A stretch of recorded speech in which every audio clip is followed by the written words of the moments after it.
The day's other headlines at the U.S. Supreme Court, which delivered two unanimous decisions today in favor of the individual over institutions. One case centered on a family's right to sue the FBI after agents mistakenly raided their home in 2017.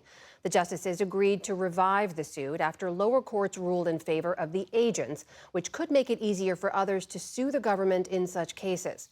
Separately, the high court sided with a student who has a rare form of epilepsy and who claimed her Minnesota school district didn't do enough to accommodate her condition. That decision could open the door for other families to go to the court over access to education.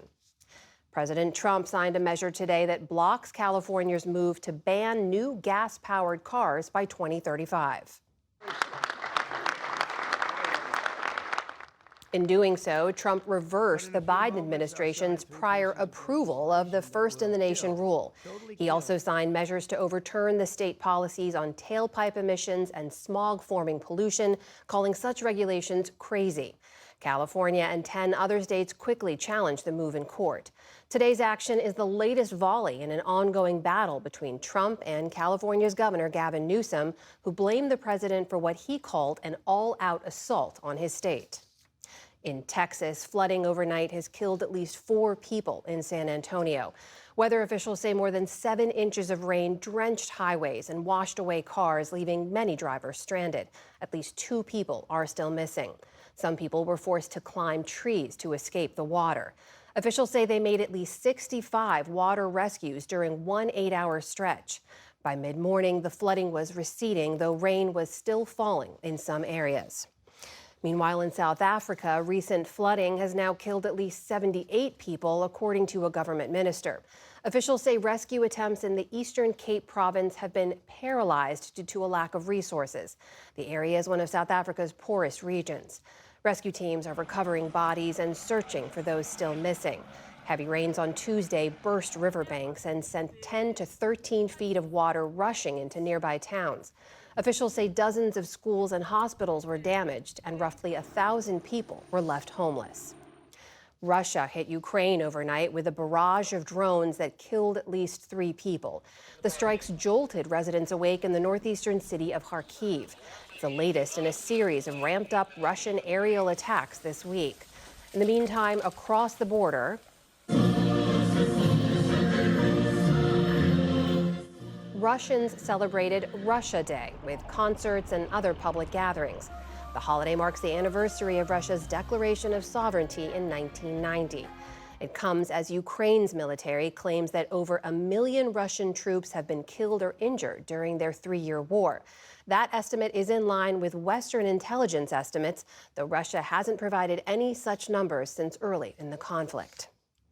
In Gaza, there are conflicting claims over clashes involving Hamas and an aid group working in the area. The territory's Hamas-run police force says it killed 12 members of an Israeli-backed militia today. But an aid group, backed by Israel and the U.S., says at least 5 of its workers were killed when Hamas attacked their bus. Neither of these claims has been independently verified. But they come amid near-daily shootings around sites run by the GHF, or Gaza Humanitarian Foundation, which has largely taken over aid distribution in the territory. Back in this country, a Harvard University researcher charged with smuggling frog embryos into the U.S. was released on bail today.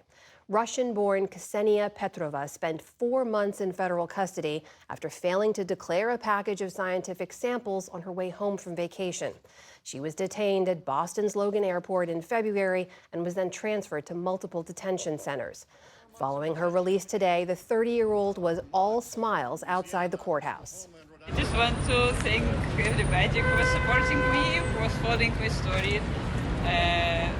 Especially and first of all to my friends and colleagues. I'm very grateful to all the journalists who made my story so famous and so well known.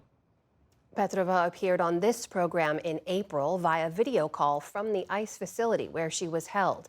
She'll return to court next week for a hearing on the smuggling charge against her.